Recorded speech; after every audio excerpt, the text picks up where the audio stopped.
যখন আপনি গুনাহ করবেন, গুনাহ হয়ে যাবে, তখন এই কলবটা অন্ধকার হয়ে যাবে, কলবটা কালো হয়ে যাবে, ভালো কথা আর ভালো লাগবে না। আসসালামু আলাইকুম ওয়া রাহমাতুল্লাহি ওয়া বারাকাতুহু।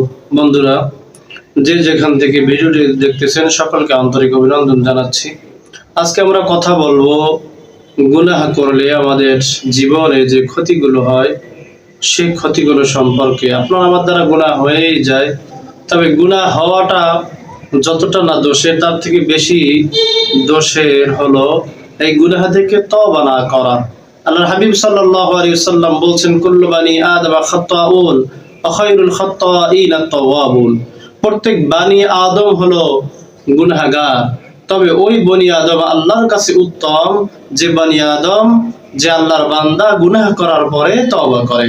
এই জন্য গুনাহ বান্দাদের কাছ থেকে হয়ে যায় শয়তানের ওয়াসওয়াসায় পড়ে হয়ে যায়, এবং এই গুনাহ হওয়ার কারণে আপনার আমার কি ক্ষতি হয় সেই বিষয়ে আমরা কথা বলবো ইনশাআল্লাহ। ভিডিওটি না টেনে শেষ পর্যন্ত দেখার অনুরোধ করছি।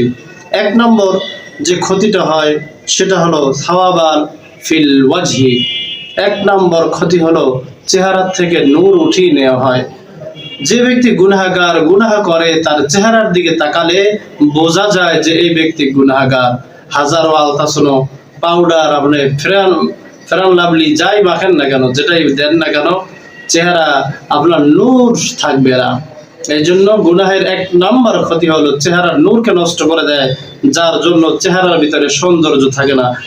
আপনি একজন 5 ওয়াক্ত নামাজের দিকে তাকিয়ে দেখবেন, যে ব্যক্তি 5 ওয়াক্ত নামাজি, তার দিকে তাকালেই বোঝা যায় যে আসলে তার চেহারার ভিতরে, যদিও চেহারাটা কালো, কিন্তু চেহারার ভিতরে একটা নূর রয়েছে। এক নাম্বার ক্ষতি হলো আপনি গুনাহ করলে এক নাম্বার ক্ষতি আপনার চেহারা থেকে নূর উঠিয়ে নেওয়া হবে। ক্ষতি নাম্বার 2, যুলমাতুন ফিল কলবি। দিলের ভিতরে অন্ধকার সৃষ্টি হয়ে যায়, দিল অন্ধকার হয়ে যায়, কলবটা অন্ধকার হয়ে যায়, কালো হয়ে যায়, কলবটা তখন আর ভালো থাকে না। যখন আপনি গুনাহ করবেন, গুনাহ হয়ে যাবে, তখন এই কলবটা অন্ধকার হয়ে যাবে, কলবটা কালো হয়ে যাবে, ভালো কথা আর ভালো লাগবে না।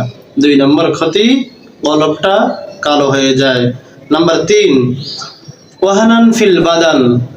শরীর ক্ষীণকায় হয়ে যায়, দুর্বল হয়ে যায়, মনের ভিতরে কোনো বল থাকে না, সাহস থাকে না। যে ব্যক্তি গুনাহগার, তার অন্তরটা সবসময় ভয়ে কাজ করে, ভীতি কাজ করে অন্তরের ভিতরে। আর যে ব্যক্তি ইমানদার, যে ব্যক্তি আল্লাহ তাআলার ইবাদতের ভিতরে কাটায়, ওই ব্যক্তির দেখবেন সম্পদ নাই, সম্মান নাই, দুনিয়ার বুকে অর্থ নাই, কিন্তু তার ভিতরেও, তারপরেও তার বুকে সাহস রয়েছে, কারণ ওই ব্যক্তি গুনাহগার নয়, ওই ব্যক্তি আল্লাহ তাআলার ইবাদত গুজার বান্দা। এই জন্য গুনাহের 3 নম্বর ক্ষতি হলো ওয়াহানান ফিল বাদান, শরীরে দুর্বল হয়ে যাওয়া, শরীর দুর্বল হয়ে যায়, মন সবসময় ভীতিকর কাজ করে। নাম্বার 4 নম্বর হলো অদয়কন ফির রিজকি। রিজিকের সংকীর্ণতা দেখা দেয়। যখন কোনো বান্দা গুনাহ বেশি হয়ে যায়, তখন দেখবেন তার রিজিকের ভিতরে সংকীর্ণতা চলে আসে। গুনাহগারের রিজিকের ভিতরে কখনো বরকত হয় না। এই জন্য দেখবেন, যদিও সুদের মাধ্যমে, ঘুষের মাধ্যমে লক্ষ লক্ষ টাকা ইনকাম করে, কিন্তু এই সম্পদের ভিতরে বারাকা থাকে না। আল্লাহ তাআলা বারাকাকে উঠিয়ে নেন।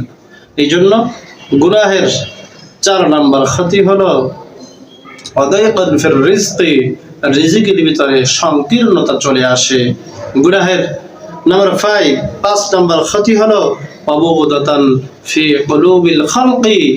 মানুষের হৃদয়ের ভিতরে ওই গুনাহগারের জন্য আল্লাহ তাআলা ঘৃণা সৃষ্টি করে দেন। নাউযুবিল্লাহ।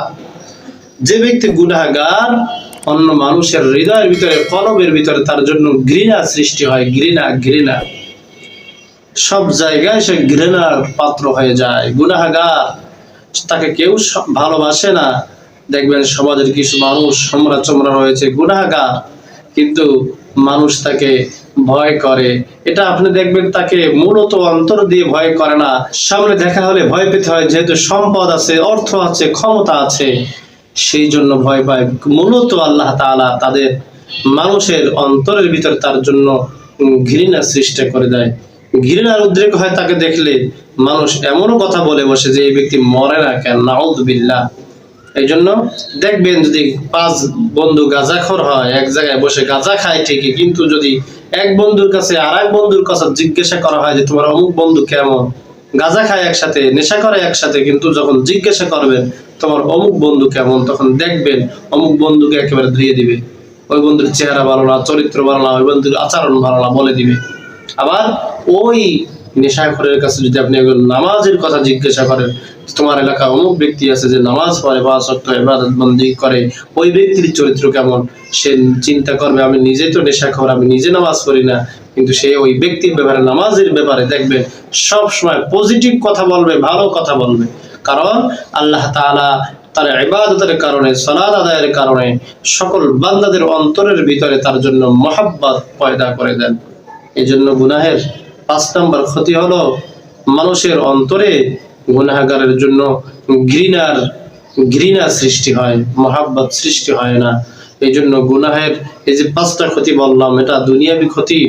এই 5টা ক্ষতি আপনার আমার যদি হয়, বুঝতে হবে যে আপনার আমার গুনাহ বৃদ্ধি পেয়েছে, আপনাকে আমাকে গুনাহ থেকে হেফাজতে থাকতে হবে।